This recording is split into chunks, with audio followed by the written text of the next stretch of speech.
Thanks everybody for coming. Yeah, great group this morning. The residents are going to do the run, the Capitol loop, 5K. Well, I'm a district court judge. I've been a judge for over 13 years now. The great majority of the people we see, both in criminal cases and in a lot of civil cases too, have drug and alcohol issues. And because of the nature of addiction, we see them back over and over again. And after a while, I just thought we should try to do something different, maybe to change their environment a little, maybe help their odds of maintaining their recovery and their sobriety and keeping them out of jail. It's going good. Beautiful morning. I'm a little overdressed this morning. It's really a beautiful way to start your day. We started in April of 2014. It was supposed to be a nice spring day, but it was sleeting when we started. And but people hung in there, and we kept running. And you got us, and then you got a judge. People in recovery. Police officers. We have the chief of police running with us now, which I think is awesome. Public defenders and attorneys. And we have some people from the Missouri River Correctional Center running with us. You got correctional officers, and you got licensed addiction counselors. Anybody that supports recovery. And we're all coming together on a Saturday morning or during the week in the morning. And for what? We come together for the same cause, for recovery. I really think that to get meaningful change, you have to start with a one-on-one relationship building. If we could legislate the end of addiction, we'd have done that. If we could throw enough money at it to stop it, we would have done that. One of the things our program does, I think, is it really breaks down barriers and gets people to know people. I mean, someone that's been in prison and been in jail dozens of times.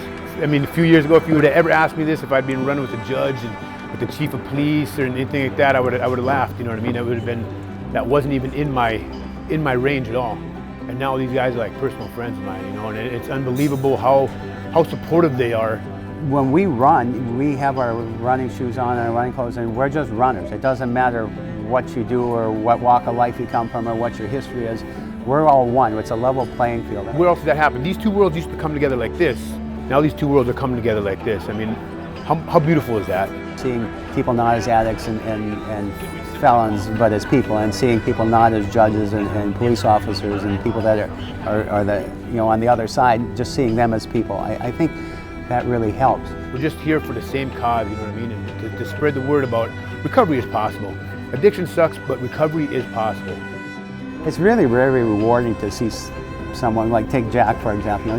When he started, he was 42, I think. He'd been in and out of treatment centers, in and out of the criminal justice system all of his life. I was in drug court, and the judge came and kind of gave his speech, and I thought maybe I could do it.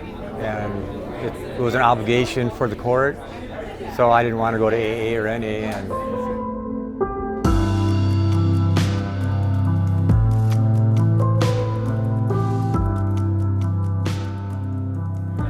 first run, I think I did like 2 miles, but I felt good. It makes me feel good. It gets me out of my own head sometimes, and I don't think I would have made it through drug court probably without the running, because there was so much stress, and coming off alcohol and drugs, I was really head fog, and it's hard to feel bad when you get done with a run. You feel really good.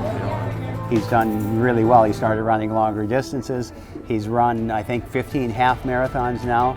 I trained for a full marathon and ended up doing an ultra in Ecuador. It's kind of like a dream, but it happened. And I know neither one of us thought 5 years ago when we were standing out there in the sleet that we'd be running in Ecuador 5 years later. Never. I was surprised they let me out of the country, but he's an amazing success story, and just one example, I think, of what running and fellowship and support can do for a person. I'm not saying we're the answer to recovery, but I think we're a good piece that a lot of people can put in their lives to help them maintain their recovery.